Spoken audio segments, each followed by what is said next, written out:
ಅಯ್ಯೋ ಅವ್ರ ಬಗ್ಗೆ ಬೇಡ ಬನ್ನಿ, ಅವೆಲ್ಲ ಅವ್ರ ಬಗ್ಗೆ ನಾನೇ ಚರ್ಚೆ ಮಾಡಿ. ಯಾರು ಯಾರು ನಾನೇನು ಹಗರಣದ ಇದರಲ್ಲಿ ನಾನು ಹೇಳಿದ್ದೀನ ಹಗರಣ ತೆಗಿಬೇಕಂತ, ಏನೇನು ನಡೆಸಿದರೆ ತೆಗಿಬೇಕಂತ.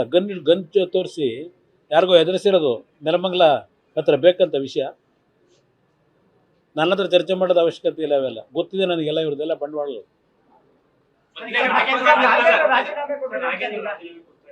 ಅದು ನಿರೀಕ್ಷೆ ಇದ್ದಿದ್ದೆ, ಕೊಡ್ತಾರೆ ಅಂತಕ್ಕಂಥದ್ದು ಮೊದಲೇ ಈಗಾಗಲೇ 1 ವಾರ 10 ದಿವಸದಿಂದನೇ ಈಗಾಗಲೇ ಅದರ ಬಗ್ಗೆ ತೀರ್ಮಾನಗಳಾಗಿತ್ತು. ಅದೇನು ನನಗೇನು ಆಶ್ಚರ್ಯ ಏನು ಬಿಡಿಲ್ಲ, ರಾಜೀನಾಮೆ ಕೊಡ್ತಕ್ಕಂಥ ಅದೇನು ಆಶ್ಚರ್ಯವೂ ಇಲ್ಲ ನನಗೆ ಆ ವಿಷಯದಲ್ಲಿ.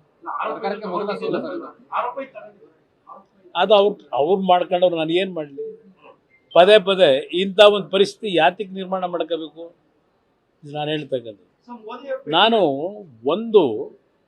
ಇವತ್ತು ಬೆಳಗ್ಗೆ ಇಲ್ಲೇ ನಡೀತಾ ಇದೆಯಲ್ಲ ನಮ್ಮ KPSC ಕರ್ಮಕಾಂಡಗಳು, ಇವರಿಗೆ ನಾನು ಪ್ರಿಯಾಂಕಾ ಖರ್ಗೆ ಅವ್ರಿಗೆ ಕೇಳ್ತೀನಿ. ನಾನು ಇವತ್ತೇನು ಬೆಳಗ್ಗೆ ಹೇಳಿದ್ದೀನಿ ಮಾಧ್ಯಮದ ಸ್ನೇಹಿತರ ಮುಂದೆ, KPSCನಲ್ಲಿ 2022 ಯಾವ ಒಂದು ಇವರೇ ಮಂತ್ರಿ ಇದ್ರಾಗ ನಮ್ಮ rural development minister, rural development water supply, ಆ ಟೈಮ್ನಲ್ಲಿ ಅಸಿಸ್ಟೆಂಟ್ ಎಕ್ಸಿಕ್ಯೂಟಿವ್ ಇಂಜಿನಿಯರ್ ಸೆಲೆಕ್ಷನ್ ಮಾಡ್ತಕ್ಕಂಥದ್ದಕ್ಕೆ 2022ರಲ್ಲಿ ಒಂದು ನೋಟಿಫಿಕೇಷನ್ ಇಶ್ಯೂ ಆಗಿತ್ತು. BJP ಸರ್ಕಾರ ಇತ್ತು. ನಂತರ ಇವರು ಬಂದ ಮೇಲೆ ಅಲ್ಲೇನೋ ಆ ಒಂದು ಆಯ್ಕೆ ಪ್ರಕ್ರಿಯೆಗಳೇನಿದೆ, ಆ ಆಯ್ಕೆ ಪ್ರಕ್ರಿಯೆಗಳಲ್ಲಿ ಅಕ್ರಮಗಳಾಗಿರ್ತಕ್ಕಂಥದ್ದು ಎಲ್ಲ ಮಾಹಿತಿಗಳು ಹೊರಗಡೆ ಬಂದ ಮೇಲೆ ಸಬ್ ಕಮಿಟಿಗಳು ಮಾಡಿ ಆಯೋಗದಲ್ಲಿ ತನಿಖೆಗಳು ಮಾಡಿ ಪ್ರೂವ್ ಏನಾಗಿದೆ, ಅಲ್ಲಿಯ ಕಾರ್ಯದರ್ಶಿ ಆ ಸಂದರ್ಭದಲ್ಲಿ ಸರ್ಕಾರಕ್ಕೆ ಇಲ್ಲೀಗಲ್ ಆಗಿ ನೇಮಕ ಮಾಡ್ತಕ್ಕಂಥದ್ದಕ್ಕೆ ರೆಕಮೆಂಡ್ ಮಾಡಿದಂಥದ್ದು ಆ ದೂರುಗಳಿದ್ರೂ ಇದೆಲ್ಲವನ್ನು ನಮ್ಮ ಹೈಕೋರ್ಟ್ನಲ್ಲಿರ್ಬೋದು KIT ಮೇಲೆ ಹೋದಾಗ ಯಾತಕ್ಕೆ ಸರ್ಕಾರ ವಕೀಲರನ್ನ ಕಳಿಸಿ ಅಬ್ಜೆಕ್ಷನ್ ಹಾಕಲಿಲ್ಲ? ಅಲ್ಲಿ ಅವ್ರಿಗೆ ಕೇಳಲಿಕ್ಕೆ ಬಯಸ್ತೀನಿ, ಪ್ರಿಯಾಂಕಾ ಖರ್ಗೆ ಅವರಿಗೆ ಯಾತಕ್ಕೆ ಅಬ್ಜೆಕ್ಷನ್ ಹಾಕಲಿಲ್ಲ? FIR ಹಾಕಿಲ್ಲ ಅಂತ ಹೇಳಿದ್ದಾರೆ ಇವತ್ತು. ಮತ್ತೆ ನಾನು ಹೇಳಿದ ಮೇಲೆ FIR ಯಾಕೆ ಹಾಕಲಿಲ್ಲ? ಎಷ್ಟಕ್ಕೆ FIR ಹಾಕಿದ್ರಿ?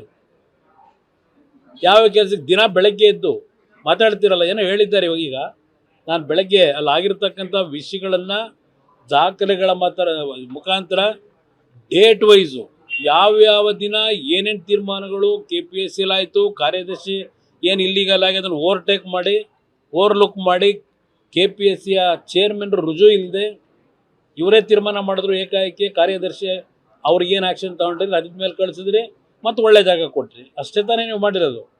FIR ಹಾಕಿಲ್ಲ ಅಂತ ಹೇಳ್ತೀರಿ, ಯಾಕೆ ಹಾಕಲಿ FIRನ? ಯಾವ ಕಾರಣಕ್ಕೆ FIR ಹಾಕಲಿಲ್ಲ? ಆ ವಿಷಯದಲ್ಲಿ ವರದಿ ಬಂದಿಲ್ಲ, FIR ಹಾಕಿಲ್ಲ ನಾನು ಅದಕ್ಕೆ ಅಂತ ಹೇಳ್ತೀರಿ. ಸಿಕ್ಕಿದ್ದಕ್ಕೆಲ್ಲ FIR ಹಾಕ್ತಿರಲ್ಲಪ್ಪ. ಊರ್ನವರೆಲ್ಲ ಎಲ್ಲೆಲ್ಲಿಂದ ಕರೆಸ್ಕೊಂಡು ನಿಮಗೆ ಬೇಕಾದಾಗ ಮ್ಯಾನಿಪುಲೇಟ್ ಮಾಡಲಿಕ್ಕೆ FIR ಹಾಕ್ತಿರಲ್ಲ, ಇದಕ್ಕೆ ಯಾಕೆ ಹಾಕಲಿಲ್ಲ? ದೂರು ಬಂದ ಮೇಲೂ ಪ್ರೂವ್ ಆಗಿದೆ.